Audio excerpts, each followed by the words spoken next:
여러분 혹시 이런 말을 들어보신 적이 있으십니까? 속지주의 혹은 속인주의.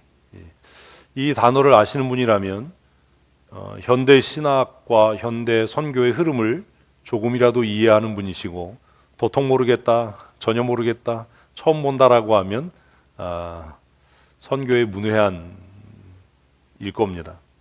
또 선교뿐만 아니라 전 세계의 흐름이기도 합니다.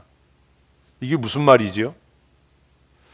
과거에는요, 사람을 분류할 때 어디에 사느냐로 분류를 했어요. 선교사를 이야기할 때 어느 곳에 가서 사역하느냐가 선교사였어요. 그래서 국내에서 사역을 하면 전도인, 선교사라고 안 부르고 전도인, 목회자 이랬고요. 해외에 가서 사역을 하면 뭐예요? 선교사라고 불렀어요. 그게 뭐예요? 속지주의예요. 어느 지역에 속해 있는가? 어느 지역에 속해 있는가? 한민족, 그러면 예전에는 어떻게 정의가 되죠? 한반도에 살아가는 사람들. 참 인생을 편하게 사시나 봐요. 한반도에 살아가는 사람들이라고 이야기를 했어요. 근데 지금 한민족 그러면 뭘 얘기하죠? 이제 이러면 안 돼요. 그래서 이제는 한반도에 속해서 살아가는 사람들만이 한민족이 아니라 글로벌화된, 미국에 살든 남미에 살든 또 중앙아시아나 아프리카 지역에 살든 중동에 살든 한국 사람의 정체성을 유지하고 살아가는 사람들 뭐라고요? 한민족 공동체라고 불러요. 뭐예요? 속인주의가 되는 거죠. 그가 어느 땅에 사느냐가 중요한 게 아니다. 어떤 정체성, 어떤 문화를 유지하고 사느냐가 중요하다. 그래서 전 세계는 지금 현대 신학의 흐름, 또 선교의 흐름은 어디에서부터? 크게 어디에서부터? 속지주의로부터 어디로? 속인주의로 전환되어져 가는 겁니다. 이진동 목사님이 과거의 선교의 전략이나 정책으로 볼 때는 어디에 있어야? 동부 아프리카에 있어야 뭐예요? 선교사죠. 한국으로 철수하면 선교사 아니에요. 그럼 뭐 해야 돼요? 사임해야 돼요. 바보 같은 생각하는 거예요. 구시대의 정신으로 사는 거예요. 그런데 이제 선교의 흐름, 세계 문화와 인류사의 흐름이 속지주의가 아니라 뭘로? 속인주의로 지금 변했고, 이미 변했고 또 변해가고 있는 상황입니다. 그래서 한국에서 사역을 하더라도 동부 아프리카 지역의 사람들, 스와힐리어를 사용하는 사람들을 대상으로 사역을 한다면 뭐예요? 선교사예요. 무슨 선교사예요? 이러니까 안 되는 거예요. 아프리카 선교사예요. 에휴, 뭐라고요? 아프리카 선교사예요. 어디에 있는데? 한반도에 있는데, 아시아에 있는데 왜 아프리카 선교사예요? 네, 아프리카 문화권에 속한 스와힐리어를 제일 언어로 사용하는, 모국어로 사용하는 사람들을 대상으로 뭐 하니까? 복음을 전하니까. 뭐 하나도 안 맞아. 복음을 전하니까 뭐라고요? 아프리카 선교사인 게 틀림이 없는 거예요. 아멘이시죠? 본인만 이걸 인정을 안 하는 거예요. 그래서 내가 한국 들어와서 논다라고 생각하는 거죠. 뭘 모르는 거예요. 자 쓸데없는 소리 참 잘해요. 그래서 등짝을 제가 아주 등짝 스매싱을 아주 그냥 쓸데없는 소리 하지 마라. 쓸데없는 소리 하지 마라. 한국에 들어와 있어도 유학을 왔거나 이주 노동자로 왔거나 스와힐리어를 제일 언어로 모국어로 우리는 뭐 한국어밖에 못하니까 제일 제2 뭐 이런 게 없잖아요. 물론 저도 고등학교 다닐 때 독일어를 제2 외국어로 배웠어요. 그래서 아는 건 이힐리베 디에 구텐 모르겐 뭐 이거밖에 없어요. 뭘 배운 건지 모르겠어. 뭘 가르쳤지? 맨날 그 뭐 변화표 외우고 이랬는데 하나도 기억도 안 나. 이힐리베 디밖에 없어. 그래서 전 세계 선교도 세계사도 문화도 인류사도 무엇에서부터? 속지주의로부터 어디로? 속인주의로 이미 변했습니다. 우리는 그걸 인식을 못하는 거죠. 그래서 이제 한국 사람 그러면 혈통적인 뭐 이런 것만 얘기하는 게 아닌 거예요. 응? 그죠? 그리고 이미 한국에 와서 산다고 해서 그 사람이 또 한국 사람도 아닌 거예요. 그래서 막 이렇게 가면은 무슨 태국 식품점 있고 막 네팔 식품점 있고 막 이러잖아요.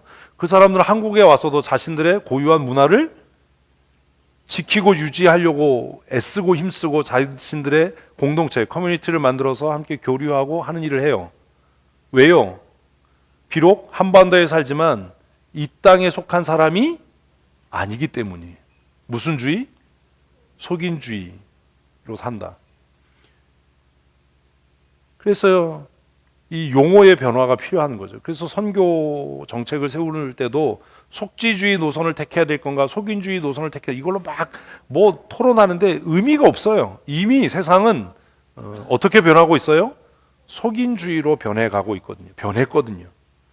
근데 이게 얼마나 놀랍냐면 이미 성경은 오래전부터 이렇게 얘기하고 있다는 겁니다.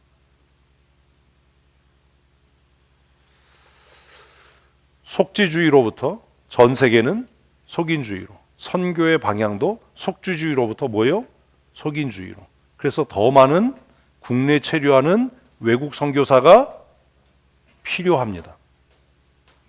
안산 같은 데 가면 여기가 중국인가? 혹은 몽골인가? 이런 생각이 들 정도로 외국인들이 많아요.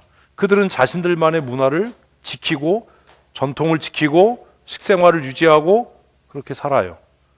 그러니 멀리 몽골까지 멀리 네팔까지 가서 복음을 전하는 것도 필요한 일이기도 하지만 아직도 그러나 보다 효율적인 선교 정책과 방향은 무엇을 따르는 것이다? 속인주의를 따르는 것이다. 잘 따라와야 빨리 끝난다니까. 속인주의를 따르는 것이다. 왜냐하면 그 지역에 가서 복음을 전하는 것도 굉장히 효율적이지만 적어도 이주 노동자로 혹은 또 유학생으로 한국 사회에 온 사람들이라면 그 사람들은 그 사회에서 그래도 깨어 있거나 엘리트이거나 뭐가 돌아가는 사람들이다. 그리고 경제적으로도 여유가 있는 사람들이다. 그리고 그 나라에서 수많은 사람들이 그 사람을 기대어 살고 있다. 이해 잘 안 되십니까? 한 사람이 와서 우리나라에서 노동을 해서 돈을 벌면 그 나라에서는 여러 가족이 먹고 사는 거예요. 그 사람이 송금하는 돈으로. 네팔 같은 나라 이런 데는 외국에 나가서 노동자들이 버는 돈이 국가 GDP의 상당한 부분을 차지합니다. 무시를 못하는 거예요. 그래서 예전에는 네팔에 뭐요? 용병들 유명했잖아요. 근데 지금은 네팔 사람들이 노동자로 많이 들어오고 있는 상황이에요. 그래서 선교도 이제는 무슨 문제와 정체성의 문제와 선교의 방향이 속지주의로부터 무엇으로?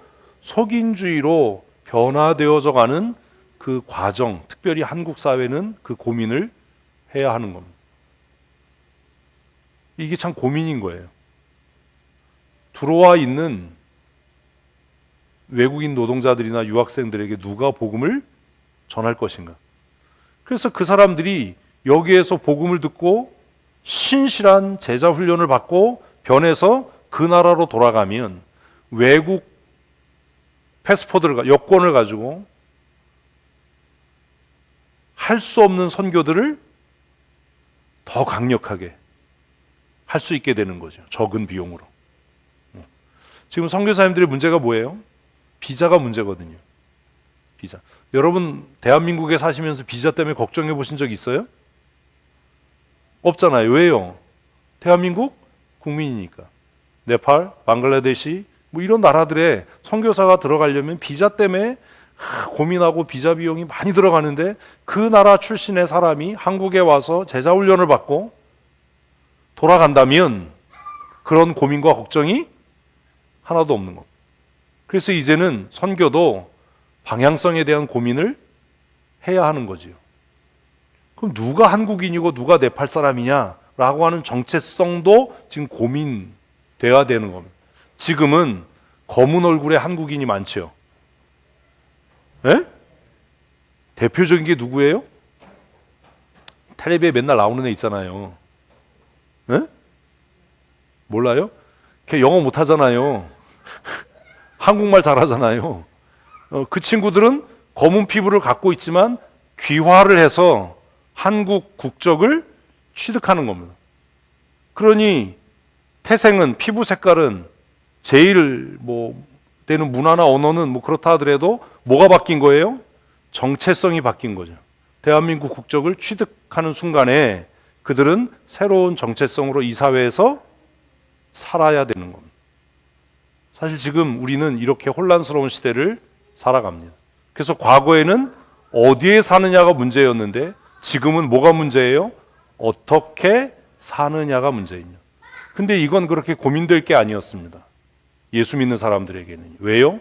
성경은 처음부터 이 문제를 말하고 가르쳤기 때문입니다. 우리가 그렇게 안 살아서 그런 겁니다. 여러분은 도대체 어디에 속한 사람이죠? 성도, 그리스도인이라고 이야기할 때 여러분의 정체성은 뭡니까? 이러면 이제 망한 거예요. 여러분의 정체성이 뭐죠? 하나님께 속한 사람. 맞으십니까? 아멘. 하나님 나라의 시민권자. 맞습니까? 아멘. 근데 이거 거짓말이거든요. 성도, 그리스도인이라는 말은 지금 현재 상황에서는 하나님께 속한 사람, 하나님 나라에 속한 사람이 아니라 그냥 교회에 나오는 사람이에요. 우리는 여전히 뭘로 살아요? 속지주의자로 살아요. 속지주의자로. 네? 근데 성경은 처음부터 지금 우리가 사는 시대를 예견한 것처럼 무엇으로 살아야 한다? 속인주의자로 살아야 한다라고 가르쳐 왔던 겁니다. 속인주의자로 살아야 됩니다. 그래서 예수님도 제자들을 위해서 기도하실 때 뭐라고 기도하냐면 하나님 아버지, 내가 이 땅에 속하지 아니한 것처럼 저들도 이 세상에 속하지 않았습니다. 그러니 저들을 보호해 주십시오. 라고 기도하십니다. 오늘 교회가 왜 혼란스럽죠? 속인주의의 정체성을 가지고 살아야 할 교회 지도자들과 성도들이 어떻게 사는 거예요? 속지주의자로 사는 거예요. 왜지요? 좀 불편하지만 거듭나지 않아서 그래요.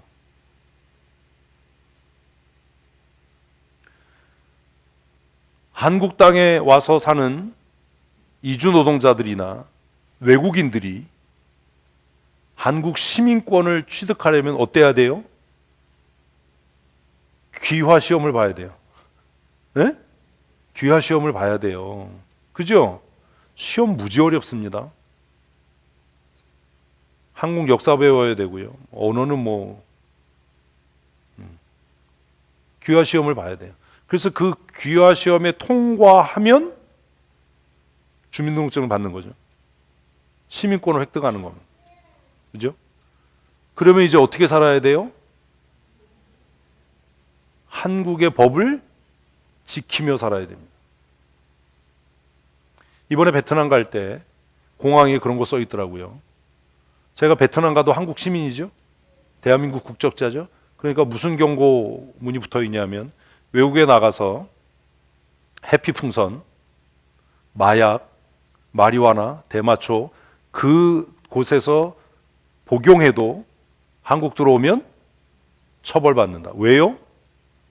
한국 국적의 사람이니까. 대마초가 합법인 나라, 캐나다, 이런 나라. 그리고 좀 태국이나 베트남이나 이런데 해피벌룬, 해피풍 이런 거 있잖아요. 가스로 흡입하는 마약 같은 것들. 그 나라에서는 그게 뭐가 아니에요? 불법이 아니에요. 그래서 뭣도 모르고 가가지고 파티에 참가한다고 그러고 들어오면 바로 구속이 되는 거죠. 왜? 속인주의의 원칙을 따르고 있기 때문이에요.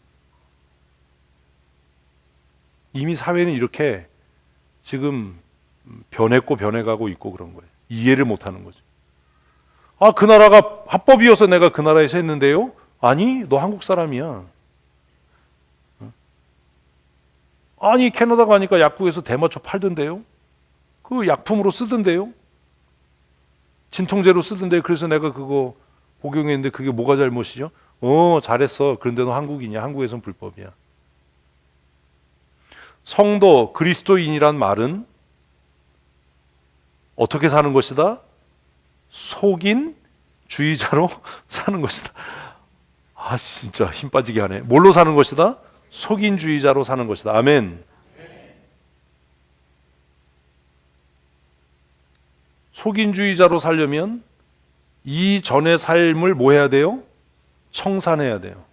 정리해야 돼요. 잊어야 돼요. 삶의 방식을.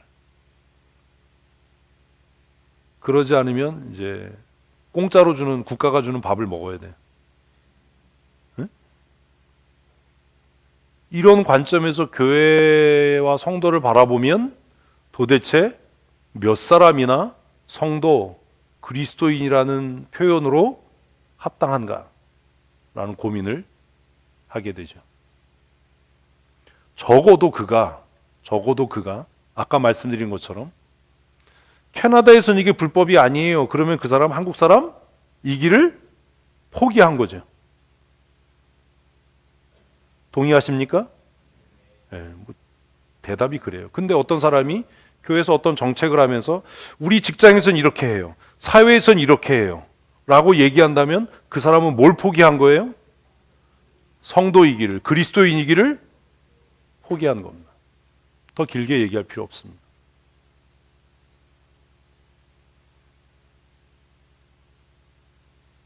여러분 여기에서 자유하십니까?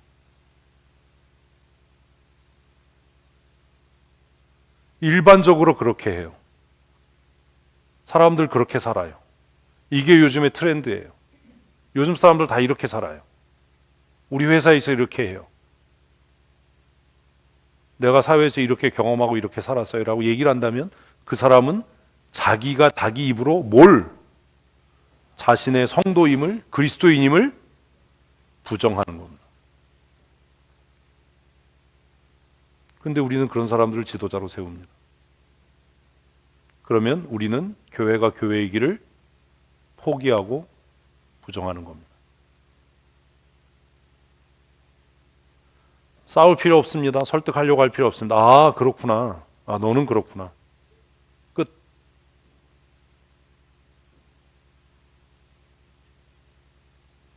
성도와 그리스도인의 정체는 이 땅에 살지만 이 땅에 속한 법대로 사는 사람이 아닌 겁니다. 아멘이십니까? 그럼 그들은 어떻게 사는 사람들입니까? 하늘의 법, 하나님의 법을 따라 사는 사람들입니다. 적어도 살기 위해 노력해야 하는 겁니다. 누군가 여행지에 갔는데 선생님 이거 한번 피워보세요 라고 하면 한국 사람이라면 물어야 되는 겁니다. 혹시 이거 대마초 아닌가요? 혹시 이거 요즘에 유행한다는 뭐 사람을 행복하게 해주고 기쁘게 해준다는 그런 약물 아닌가요? 라고 물어야 되는 겁니다. 그렇지 않고 낼름 받아먹고 나면 이제 인천공항에서 어떤 분이 이리 오세요 그러겠죠.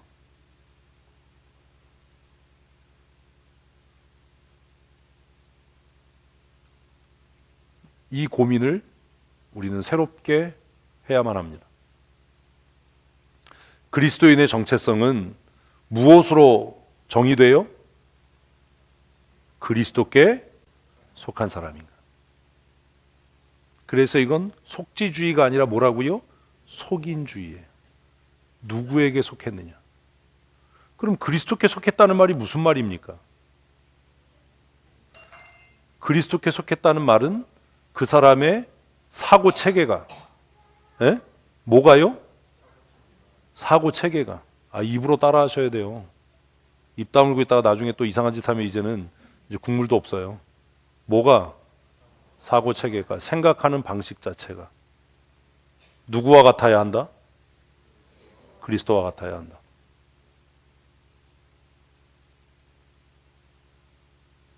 이 굉장히 중요한 문제입니다. 목사 아니라 목사 하레비레도 필요 없어요. 그의 하는 말이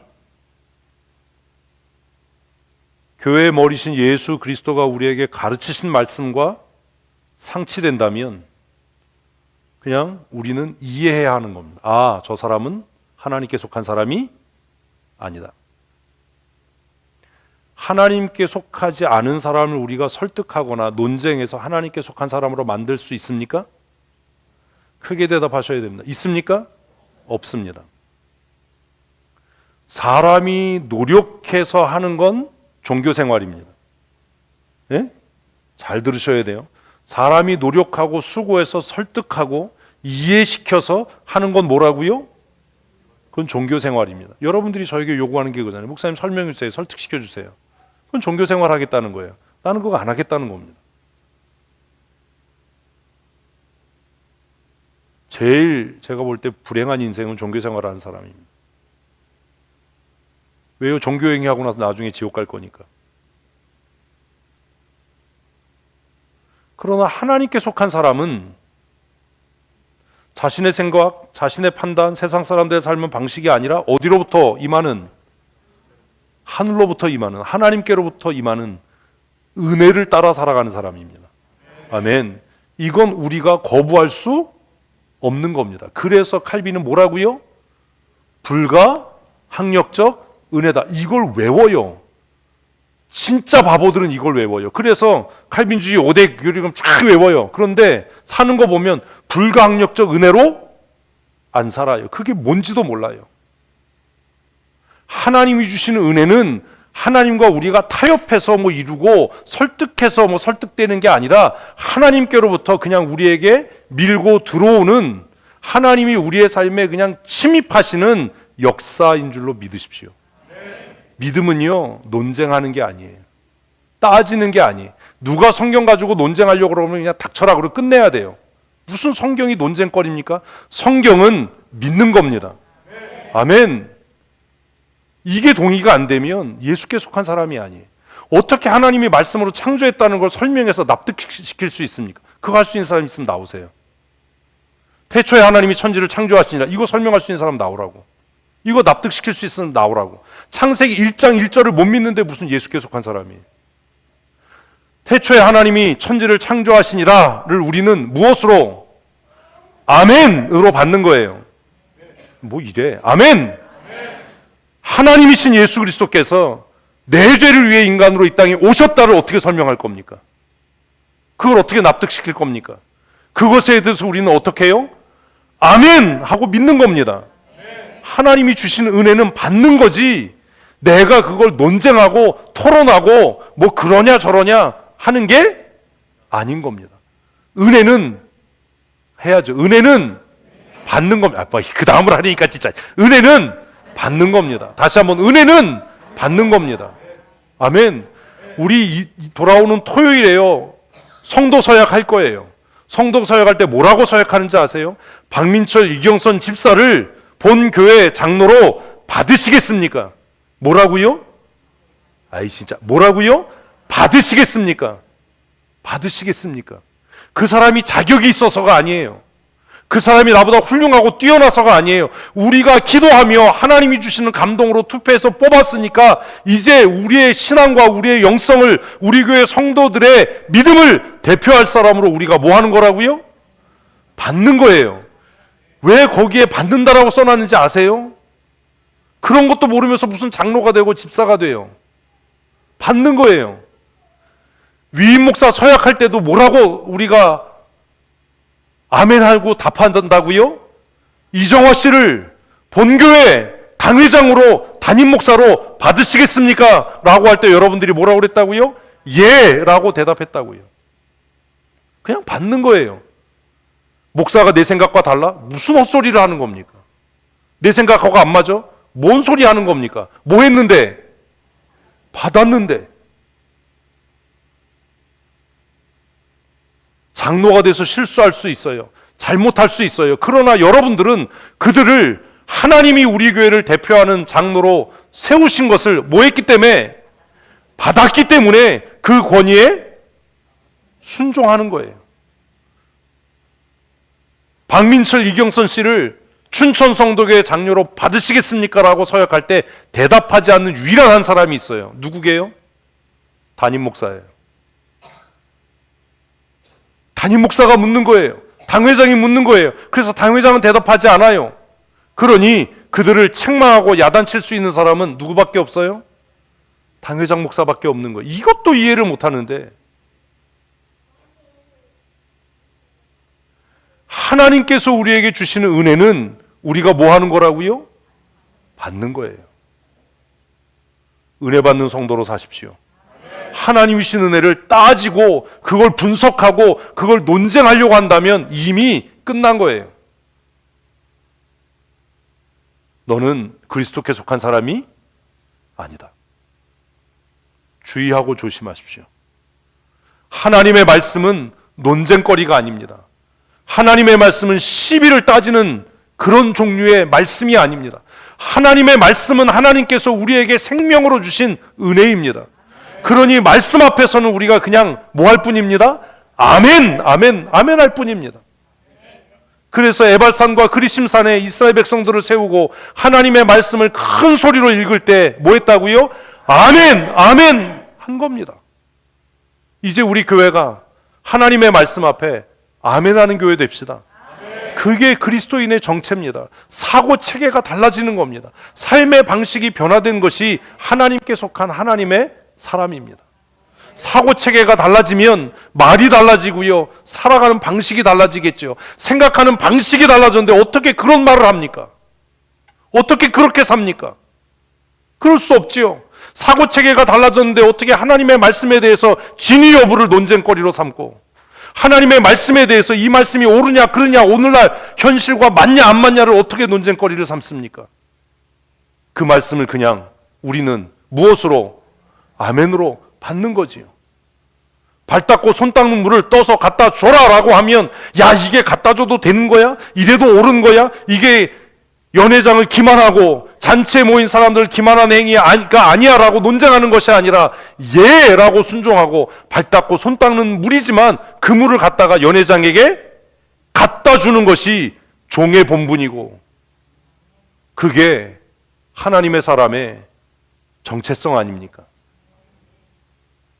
어린아이 점심 도시락 물고기 2마리 보리떡 5개를 남자만 5,000명이나 더 되는 사람들에게 떼어서 나누어 주라라고 할 때 제자들이 모여서 이게 옳은 거야?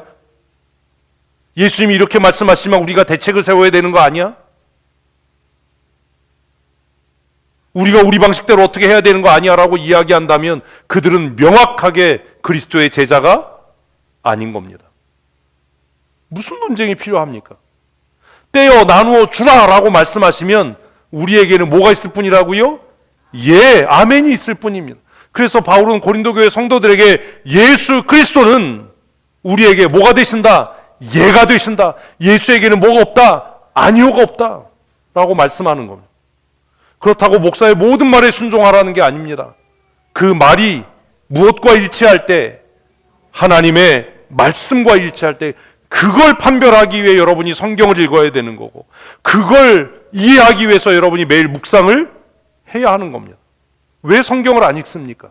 왜 매일 큐티를 안 합니까? 매일 성경을 읽지 않고 말씀을 묵상하지 않고 무릎 꿇어 하나님의 은혜를 구하지 않는데 어떻게 하나님의 뜻을 분간할 수 있습니까? 저 사람이 하나님의 말씀대로 가르치는지 자기 생각으로 하는지 어떻게 분간할 겁니까?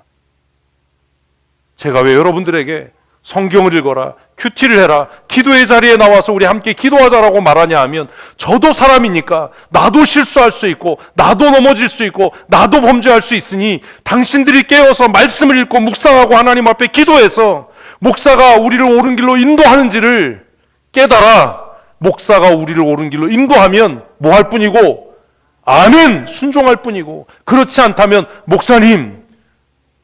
목사님의 말씀이 지금 하나님의 말씀과 일치하지 않습니다. 다시 기도해 주십시오 라고 정중하게 요청해야 하는 것 아닙니까? 든든히 세워져 가는 교회는 이런 교회여야 하는 겁니다.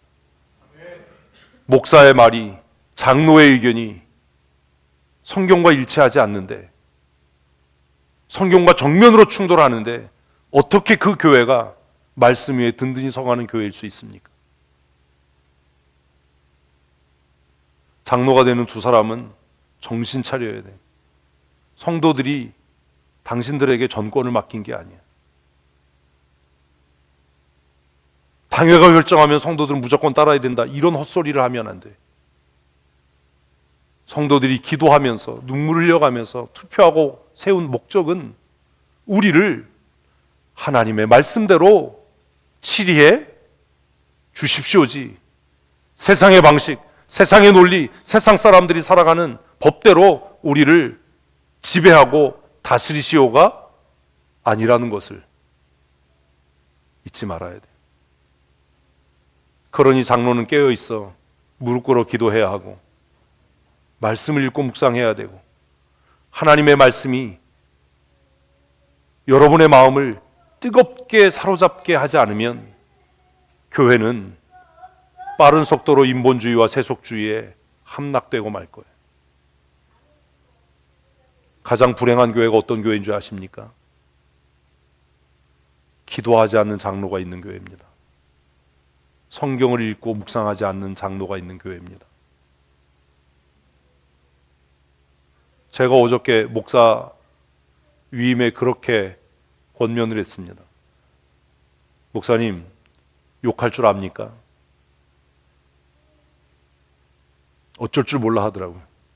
제일 잘하는 욕이 뭡니까? 성도들이 도대체 무슨 소리를 하려고 그러지? 그러면 목사가 목사에게, 선배 목사가 후배에게 할 수 있는 가장 큰 욕이 뭐라고 생각합니까? 가장 큰 저주가 뭐라고 생각합니까? 말을 못 하더라고요.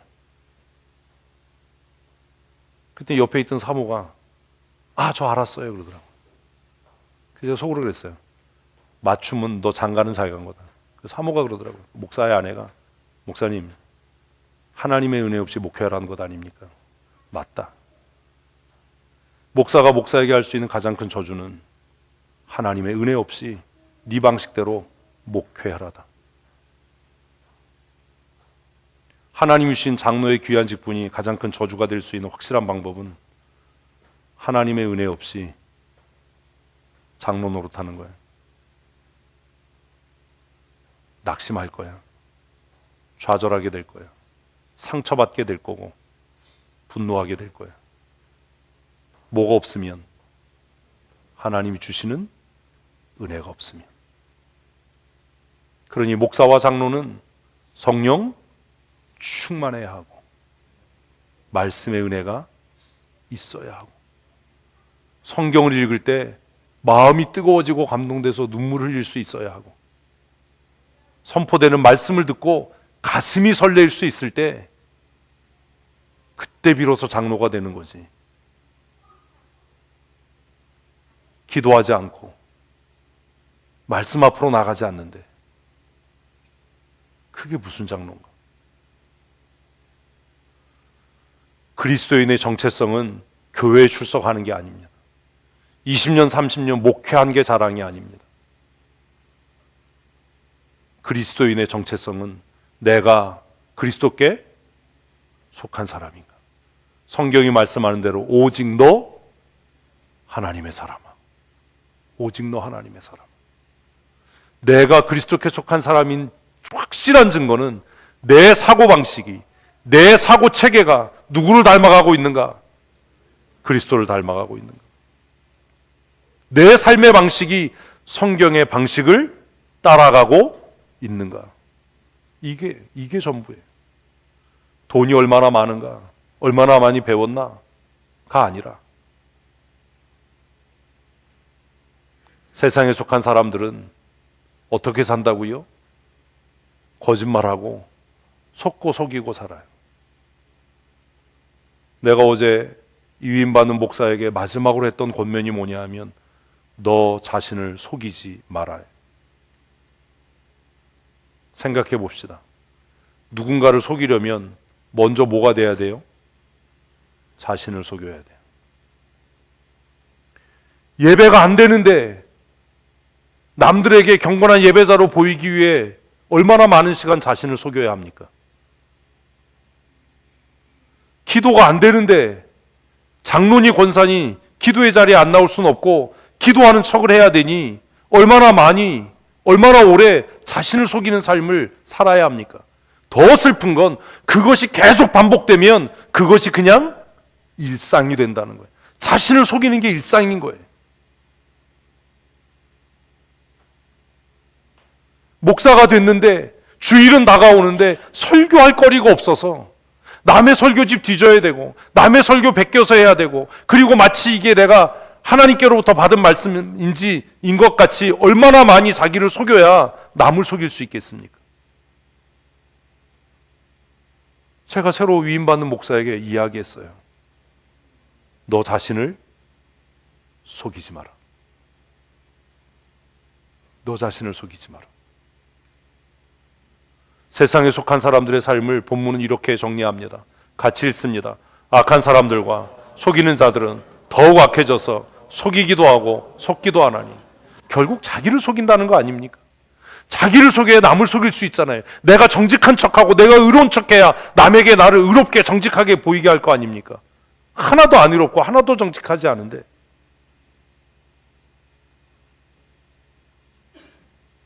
세상에 속한 사람들의 특징이 뭐예요?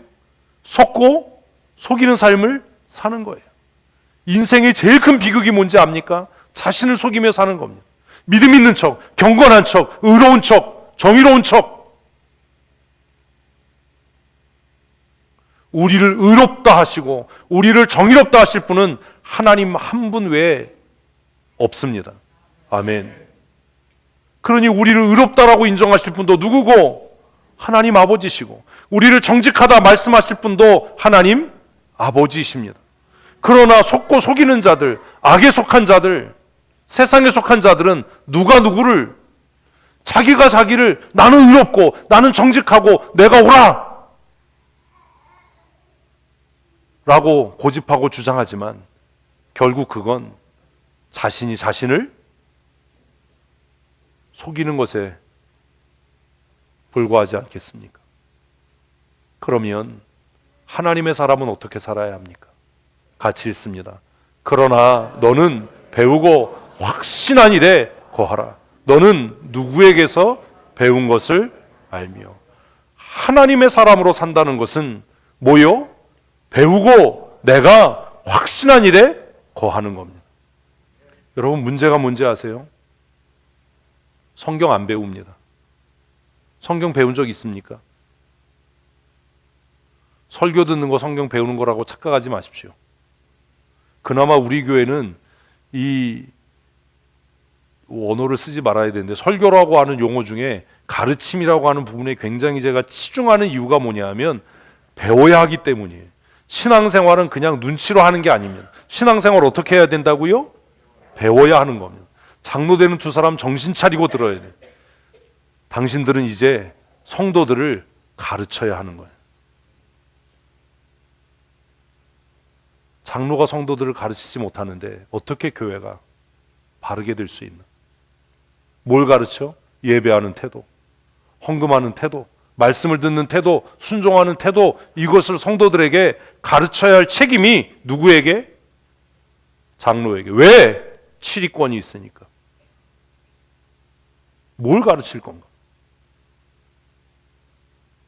성도들에게 예배는 나처럼 하는 겁니다. 헌금 생활은 나처럼 하는 겁니다. 순종은 나처럼 하는 겁니다. 말씀 묵상은 나처럼 하는 겁니다. 라고 가르쳐야지. 그래서 큐티한 거 올리라는 거야. 이렇게 묵상하십시오. 이렇게 적용하십시오. 자기 아는 척하라고 올리는 게 아니라 그게 가르치는 거예요. 그 가르침에서 벗어난 사람이 있으면 불러야지. 그래서 왜 주일에 자꾸 지각합니까? 왜 주일에 예배 시간에 좁니까? 왜 찬송하는데 찬송 안 합니까? 이게 뭐라고? 치리. 이거 안 할 건데 뭐하러 그 자리에 있어? 바울은 디모데에게 뭐라고요? 배워야 한다. 첫째, 뭐 해야 한다? 배워야 한다.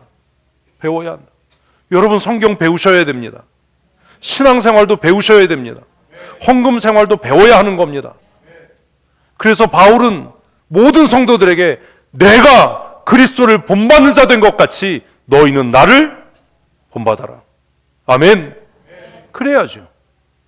하다못해 목사 걸음걸이라도 배워야죠. 그래야 되는 거잖아요.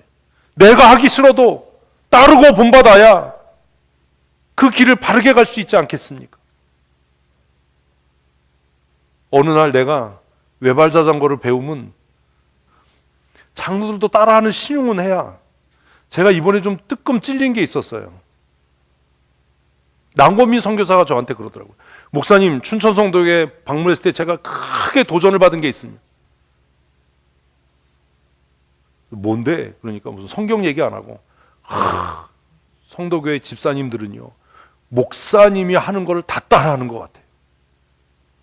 목사님이 패드 쓰고 스마트워치 사고 그러니까 집사님들도 패드 쓰고 목사님을 본받고 따르는 게 너무 난 이거 진실을 얘기해야 되나? 그래서 제가 속으로 생각했어요. 그래, 네 말이 맞다. 네 말이 맞다. 그리스도를 무릎 본받겠다라고 하는 사람이라면 담임 목사를 본받고 따르기 위해 애쓰고 힘쓰는 것이 마땅한 거 아닌가. 성도교회 대단한 교회라고 제가 목사님 저 정말 좋아합니다. 이번에 그러더라고요. 다른 자기 동기들이 온다고 그러는데 오지 말라고 그랬대요. 다른 목사님들이 온다고 그러는데 오지 말라고 그랬대요. 근데 제가 전화해서 남선교사 우리 전화도 아니지 카톡으로 우리 시차례 목사님들 모시고 가니까 좀 이렇게 일정 좀 짜주고 좀 준비 좀 해줬으면 좋겠어요. 예. 그래서 제가 버스에서 처음 그랬어요. 자기가 아직도 부목사 기질이 있는 것 같다. 이 목사님이 연락하니까 자기도 그냥 생각도 안 하고 예라고 대답을 했다. 그리고 제가 가능하면 사모님이랑 같이 와 그러니까 사모님도 휴가 내고 같이 일주일 왔어요. 병원 간호사거든요. 제가 못 올 거라고 생각했어요. 저는 그냥 깊이 생각 안 하고 사모님도 왔으면 좋겠어요. 이랬더니 진짜 왔어요. 그래서 내가 공항에서 오라고는 얘기해놓고 믿음이 없는 거죠, 목사가. 오라고 얘기해놓고 제가 공항에서 막 기쁘게 만나는데 제가 뭐라고 그랬게요? 어떻게 왔어? 그러니까 사모님이 목사님이 오라고 그랬잖아요. 아니 간호사 그만뒀어요. 그러니까 아니에요, 간호사 계속. 어떻게 왔어요? 목사님이 오라고 해서 일주일 휴가 내고 왔어요. 그리고 지금은 이제 고참이라서 그 정도는 할 수 있어요. 회개했어요. 말해놓고 내가 믿음이 없구나. 그 일주일 동안 계속 같이 다녔어요. 목사님 너무 좋아합니다. 목사님 교회를 너무 사랑합니다. 성도교회 제가 보니까 집사님들이 목사님 하는 대로 다 따라하고 목사님 하자는 거 다 하고 정말 좋은 교회, 훌륭한 교회, 아름다운 교회라고 생각합니다. 그 얘기 듣고 정말 마음이 찔렸어요. 정말 우리 교회가 그런 교회인가. 배웠으면 그 일에 확신을 가져야 합니다. 확신을 가져야 해요. 제가 여러분 위임하면서 얘기했잖아요. 우리 교회 오면서 얘기했잖아요. 내가 성경에 없는 것 안 가르친다. 이단 안 가르친다. 내가 명예욕, 돈 욕심, 신학교 갈 때 다 버렸다. 그러니 믿고 따라와라. 제가 얘기 안 했습니까? 방 권사님 제가 얘기 안 했나요? 했잖아요. 그런데 왜 확신하지 못합니까? 왜 따라오지 않습니까? 저는 마음이 약해서요. 한 번 얘기해서 아니라고 얘기하면 저는 두 번 얘기 안 합니다. 반대하면 저는 제 의견 다시 얘기 안 합니다. 제가 기도응답을 받았어도 얘기 안 합니다. 제가 얘기했잖아요. 나는 패 가르는 걸 싫어합니다. 그래서 기도하고 우리 모두가 다 뭐가 될 때 하나가 될 때 하자. 한 사람이라도 반대하면 나 안 한다. 무조건 따라오라는 것 아닙니다. 바울은 디모데에게 이야기합니다. 너는 내가 누구에게 배운 것을 알지 않느냐. 두 사람, 우리 모든 성도 여러분, 여러분이 누구에게서 무엇을 배웠는지를 기억하십시오. 그리고 그 배운 일에 확실하게 거해야 합니다.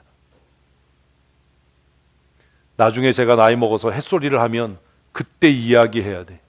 목사님 우리에게 그렇게 가르치지 않으셨습니다. 그럼 내가 회개할 거예요. 목사님 우리에게 그렇게 가르치지 않으셨습니다. 그럼 내가 교회 앞에 사죄할 거예요. 우리 모두 배우고 확신한 일에 거하십시다. 누구에게서 배웠는지, 제가 20대에 제 얘기를 하잖아요. 저는 20대에 한 장로님에게 배웠습니다. 어떻게 예배해야 하는지, 어떻게 하나님 앞에 헌금해야 하는지, 어떻게 성경을 읽어야 하는지 어머니에게 배웠습니다.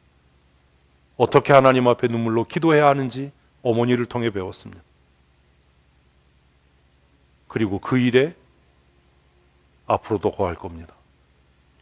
아프면 예수의 피, 문제가 있으면 하나님 앞에 눈물로 기도하고, 염려되고 근심되면 주님께 맡기고, 지혜가 부족하면 하나님께 구하고, 하나님보다 앞서가지 않고 나대지 않고 나서지 않는, 하나님께서 이루실 때까지 인내하는 것들을 배운 대로 앞으로도 저는 그렇게 살아갈 겁니다.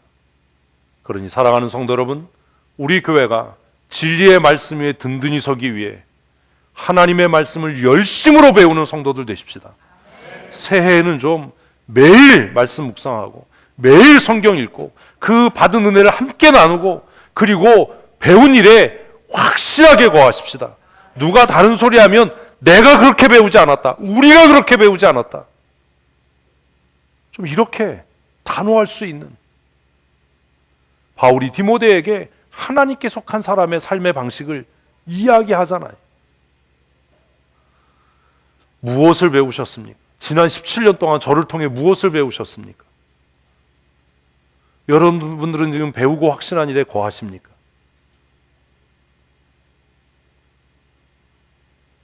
목회하면서 제일 배신감 느끼고 마음 아프고 상처될 때가 언제인지 아세요? 나를 못 믿나?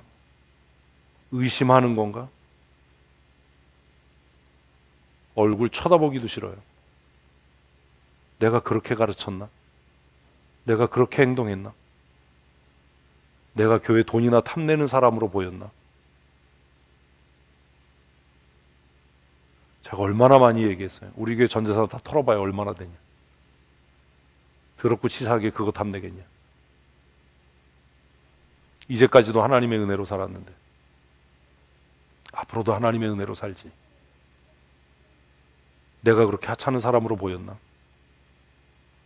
바울은 디모데에게 업신여기지 못하게 하라고 얘기했는데 내가 왜 업신여김을 당해야 되지? 이런 생각이 들면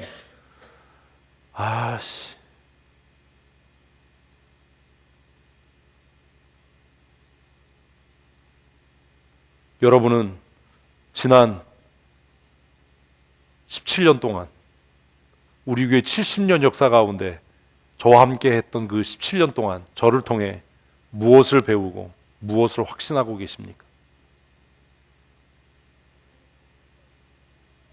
저를 어떤 사람이라고 생각하십니까? 그 일에 확실히 거하고 계십니까? 제가 제 욕심을 위해서 정의롭지 않은 것을 정의롭다고 우기는 사람이라고 생각하십니까? 불의한 것을 정의롭다라고 고집하는 사람이라고 생각하십니까? 교회 재정에 욕심을 내고 탐을 내는 사람이라고, 내가 높아지고 명예를 얻기 위해 하나님의 진리의 말씀을 버릴 사람이라고 그렇게 생각하십니까? 여러분은 지난 17년 동안 저와 함께 신앙생활 하시면서 무엇을 배우고 무엇을 확신하고 계십니까? 앞으로 새로운 70년 하나님이 주신 은혜의 해를 기대하면서 저도 오늘 여러분에게 다시 새롭게 고백하고 다짐합니다. 하나님 앞에 정직한 믿음의 사람으로 살아갈 겁니다. 하나님의 은혜를 사모하고 낮아져 겸손한 삶을, 십자가 지는 삶을 살아가려고 애쓰고 힘쓸 겁니다.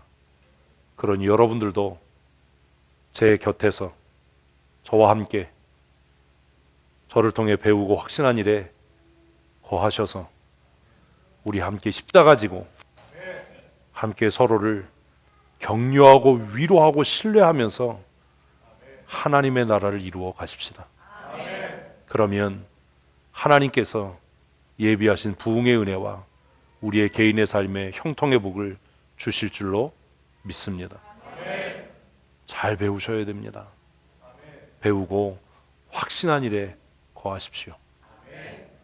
저에게서 배웠다면 저에게서 배운 사람답게 말하고 저에게서 배운 사람답게 행동하셔야 합니다. 제가 여러분을 보면서 주일 예배를 마치고 회의를 마치고 집에 돌아가면서 정말 어깨 처지고 쓸쓸하고 슬프게 내가 저렇게 가르치지 않았는데 왜 저 사람 저렇게 말하지? 내가 저렇게 가르치지 않았는데 왜 저렇게 행동하지?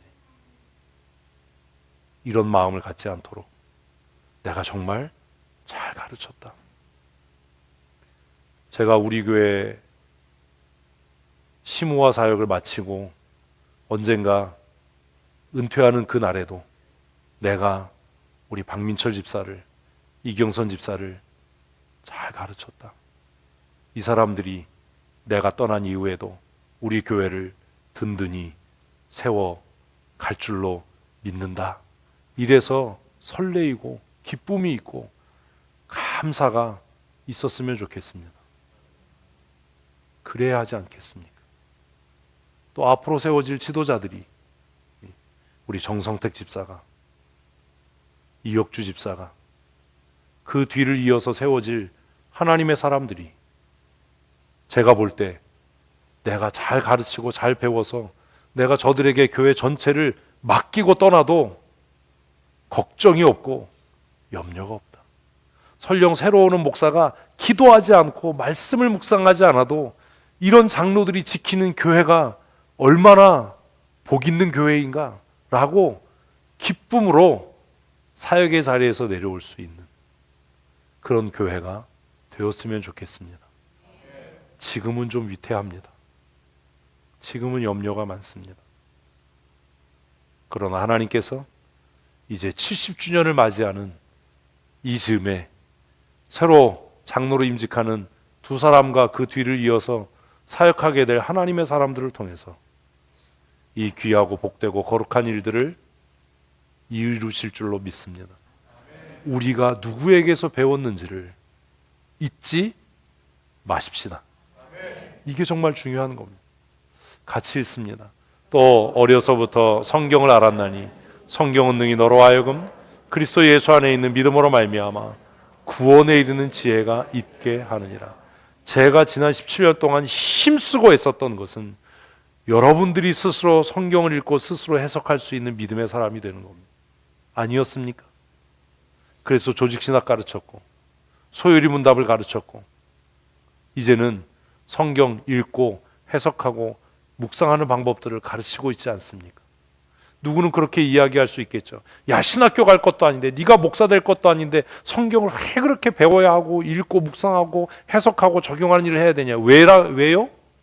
우리의 구원을 이루기 위해서예요. 이루기 위해서.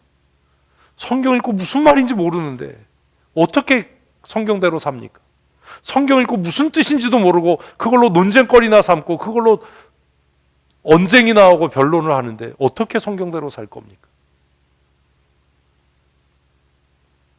제가 여러분들에게 힘쓰고 애써서 성경을 가르치는 이유는 여러분이 스스로 그 말씀을 읽고 깨닫고 삶으로 실천해서 여러분의 구원을 이루어 가게 하기 위함입니다. 여러분들 가운데 저보다 더 뛰어나고 타고난 말씀의 은혜를 받은 사람들이 있었으면 좋겠습니다. 그게 제 소원입니다. 새로 임직받는 박민철, 이경선 집사가 저보다도 더 뛰어난 성경 교사가 돼서 성도들을 모아서 성경 공부반을 개설하고 성도들을 붙잡고 정말 목이 쉬도록 부르짖어 기도하고 병든 자들과 연약한 자들을 신방할 수 있는 그런 장로가 됐으면 좋겠습니다. 목사님은 그냥 서재에서 말씀 준비하십시오. 목사님 그냥 우리를 위해 기도하십시오. 신방은 저희가 하겠습니다. 구제는 저희가 하겠습니다. 다음 세대를 양육하고 훈련하는 것들은 저희가 하겠습니다. 제가 말씀학교를 제가 맡아서 이제 강의를 하고 제가 제자양육반을 개설해서 이 일들을 하겠습니다. 그럴 수 있는 그런 하나님의 사람이 되었으면 좋겠습니다. 제자양육반 사역자반을 마치고 성도들이 제자양육반을 하도록 1년 동안 맡겼던 적이 있습니다. 기억나십니까? 그렇게 맡겨놓고 제가 땅을 치고 후회를 했습니다. 내가 잘못 봤구나. 내가 착각했구나. 속된 말로 개뿔 아는 게 아무것도 없구나.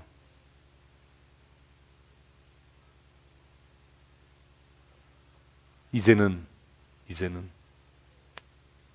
우리 교회에서 세워지는 지도자들이 밥 잘하고 봉사 잘하는 사람들이 아니라 말씀에 능통한,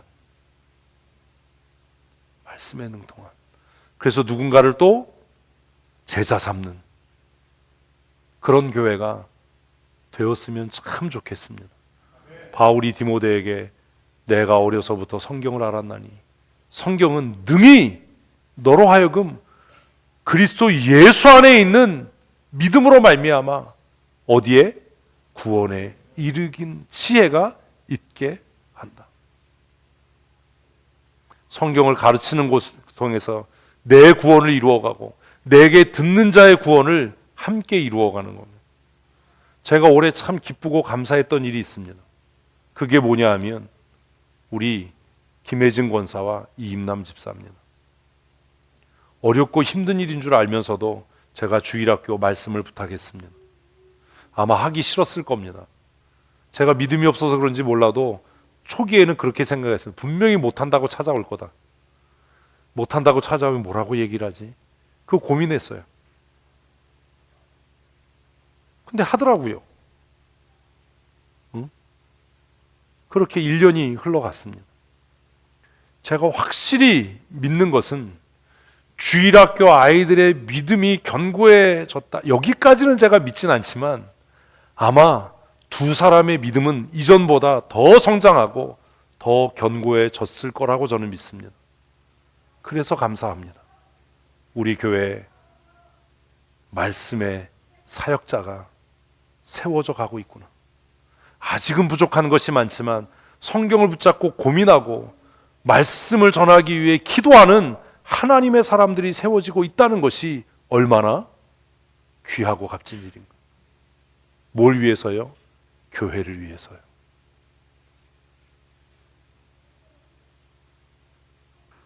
사랑하는 성도 여러분, 우리 교회를 말씀의 진리 위에 세워가십시다.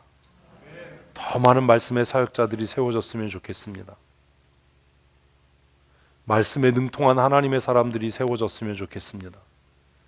이것을 위해서 성경을 읽고 말씀을 묵상하고 성경 배우는 일을 멈추지 마십시오.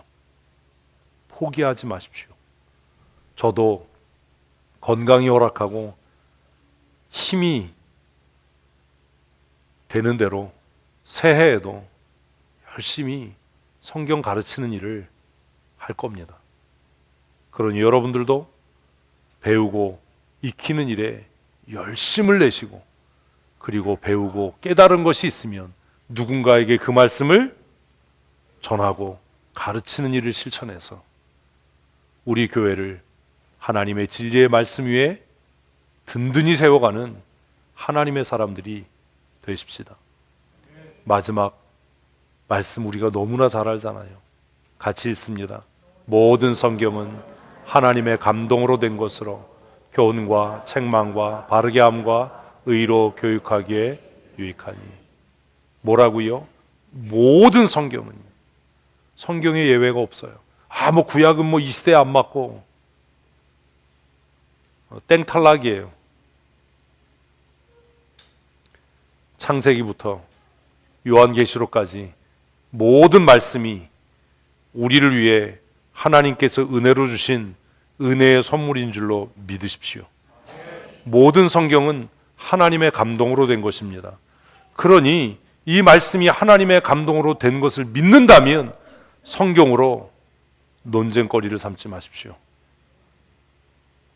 성경을 토론의 주제로 전락시키지 마십시오. 성경은 그저 우리가 아멘함으로, 믿음으로 받는 겁니다. 이게 전부입니다. 우리가 성경을 묵상하고 해석하는 이유는 우리의 삶에 바르게 적용하기 위함이지, 성경이 옳으냐, 성경이 그르냐, 이게 오늘 우리에게 적용성이 있느냐, 이러면 끝난 거예요. 모든 성경은 하나님의 감동으로 된 것인 줄로 믿습니다. 모든 성경은 교훈과 책망과 바르게 함과 의로 교육하기에 유익한 말씀입니다. 그러니 우리의 생각도, 우리의 말도, 우리의 결정도 무엇과 성경과 일치해야 되는 겁니다. 성경이 말하지 않는데, 성경이 그렇게 가르치지 않는데, 이제는 우리의 생각들이 달라져서 앞으로 또 임직 투표를 하게 될 때 그 임직자의 자격이 내 생각에, 내 뜻에, 지금의 상황에가 아니라 무엇에 따라, 성경의 가르침을 따라 믿음의 비밀을 간직한 자인가, 가정에서도 존경받고 인정받는 자인가, 모든 성도들의 신뢰받는 자인가, 깨끗한 양심과 선한 마음으로 주의 일에 힘쓰는 자인가, 돌아봐야 하지 않습니까? 그렇게 하나님의 사람들을 세워가야 하지 않겠습니까? 왜 그래야 하느냐? 같이 읽습니다. 이는 하나님의 사람으로 온전하게 하며 모든 선한 일을 행할 능력을 갖추게 하려 함이라.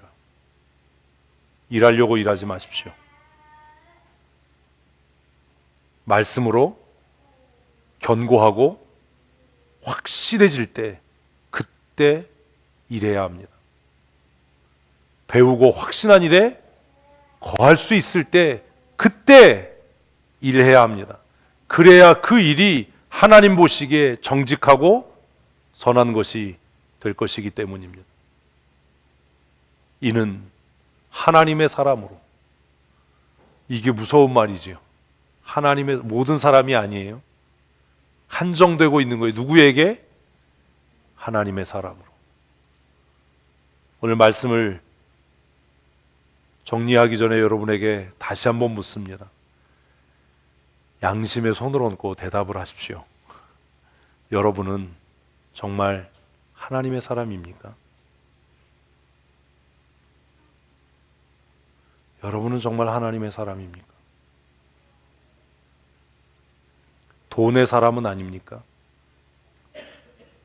명예의 사람은 아닙니까? 열등감과 이기심의 사람은 아닙니까? 욕망의 사람은 아닙니까? 결정적으로 세상에 속한 사람은 아닙니까? 적어도 저와 여러분이 하나님께 속한 하나님의 사람이라면 말씀으로 온전해져야 합니다. 말씀으로 온전해지셔야 합니다. 앞으로 우리 교회에서 제가 있는 동안 집사, 권사, 장로 되기를 원하시는 분은 매일 큐티 올리셔야 할 겁니다. 제가 12월 달부터 열심히 읽을 겁니다. 말씀에 사로잡히지 않은 사람이 하나님의 일을 도모한다는 것은 어불성설입니다. 되지도 않을 소리 하는 겁니다. 말씀에 사로잡히지 않았으니까 그리스도의 몸인 교회에 하나님의 사람을 세우겠다는데 세상의 가치, 세상의 기준, 세상의 잣대를 들이대는 것 아닙니까? 하나님께 속한 사람이라면 그리스도의 몸인 교회에 지도자를 세울 때 성경적인 가치, 성경적인 기준, 성경적인 원칙, 이것을 이야기해야 하는 거 아닙니까? 교회 재정을 사용할 때, 교회가 정책을 결정하고 사역의 방향을 결정할 때 우리 기도합시다. 하나님 앞에 메어 달립시다. 은혜를 구합시다라고 해야 하나님의 사람이지. 사회에서는, 직장에서는 일반적으로 이야기하는데 우리가 하나님의 사람입니까?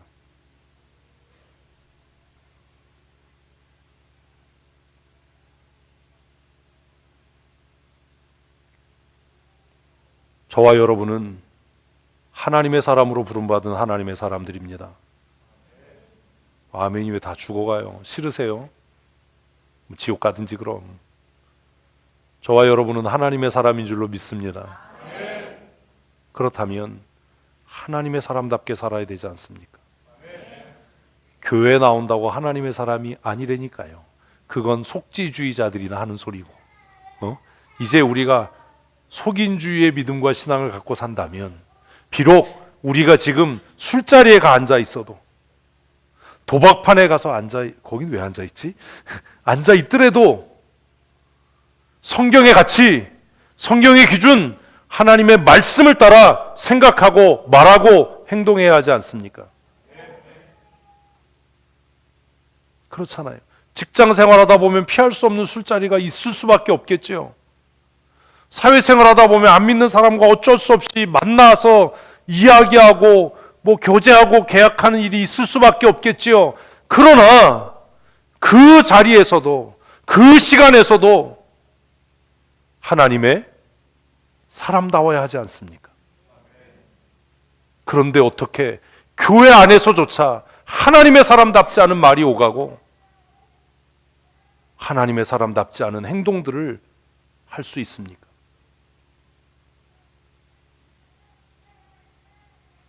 우리가 하나님의 사람이라면 말씀으로 거룩해져야 합니다. 우리 교회가 하나님이 세우신 하나님의 교회라면 이 교회를 어디 위에? 하나님의 말씀의 반석 위에 세워야 합니다. 이 교회가 말씀의 반석 위에 세워지기 위해 저를 위해 기도해 주십시오. 제가 하나님의 말씀을 등지고 버리고 떠나지 않도록 저를 위해 기도하셔야 합니다. 하나님, 우리 교회 담임 목사가 미쳐 날뛰지 않도록, 돈의 노예가 되지 않도록, 명예의 노예가 되지 않도록 하나님의 말씀에 사로잡힌 바 된 사람으로 살게 해주십시오. 그 입을 통해 나오는 말씀이 성령의 날선검과 같은 말씀이 되게 해주십시오. 아멘. 이렇게 여러분 기도하셔야 하는 겁니다. 이제 임직받는 두 사람의 장로를 위해 기도하셔야 합니다.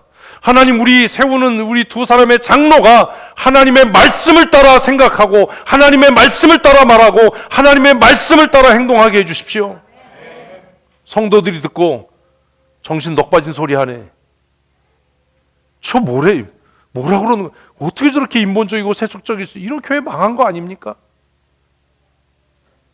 마음이 아프고 부끄럽지 않습니까?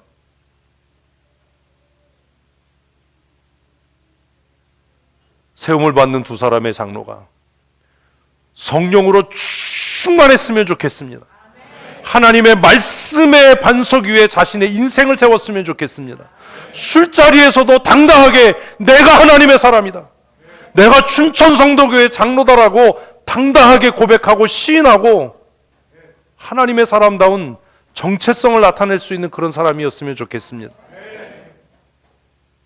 사업을 할 때도 더러운 이익을 취하지 않고 속이지 않고 정직하게 선한 양심으로 그 일을 할 수 있는 하나님의 사람이어야 하지 않습니까? 이것이 어떻게 가능하다고요? 오직 하나님의 말씀으로요. 이는 하나님의 사람으로 온전하게 하며, 하나님의 말씀은 우리를 온전케 하는 능력입니다. 이는 하나님의 사람으로 모든 선한 일을 행할 능력을 갖추게 하려 합니다. 하나님의 말씀은 우리를 능하고 강하게 해서 하나님의 선한 일을 이루시게 하는 능력이 될 줄로 믿습니다. 우리 두 사람의 장로가 이런 사람이 되었으면 좋겠습니다. 여러분, 우리 하나님 나라 가는 날까지, 제가 이 강단에서 목양하는 그날까지 저를 위해 기도해 주시고 우리 세우지는 두 사람의 장로를 위해 기도해 주시고, 여러분 자신을 위해서도 우리 기도하는 일을 멈추지 않아서 우리 교회가 진리의 말씀 위에 든든히 세워져 가는 거룩한 교회, 승리하는 교회, 하나님을 영화롭게 하는 교회 될 줄로 믿습니다.